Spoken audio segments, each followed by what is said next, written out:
Here we go again. Yay. Do it again.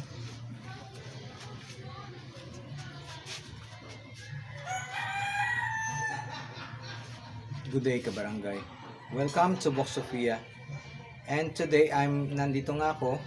I attended the second day of the quarterly Thanksgiving of the Christians here in Balud, Masbate. And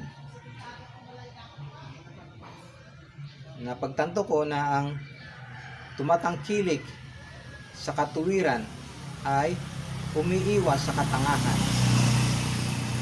Kagabi nga napagpaksa dito tungkol sa mga iba-ibang kalagayan ng pagiging mangmang.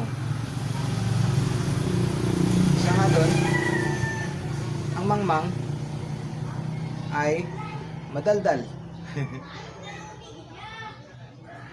Usually, hindi nag-iisip. Hindi tumatangkilik ng katuwiran. Kaya sila ay mangmang.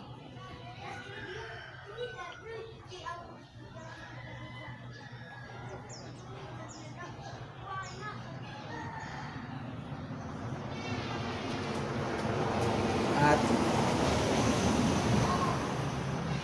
may dalawang warning ayon sa nakasulat. Kung nagtatanong ang mangmang, huwag mong sagutin na maging kagaya mo siyang mangmang din, o kaya sasagutin mo siya na maalis siya sa kanyang kamangmangan. At napagtanto ko nga rin na walang mangmang na tanong, subalit merong mangmang na sagot. Hallelujah. At yun ay nakasulat. Ang masaklap doon, kung sinagot mong mangmang ng kamangmangan din, aba, kalibel na kayo. Kagaya mo na rin siyang mangmang. Gusto mo ba yun?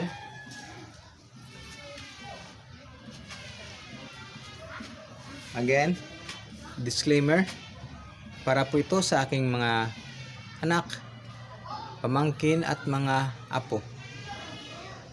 For educational purposes po lamang. Hallelujah.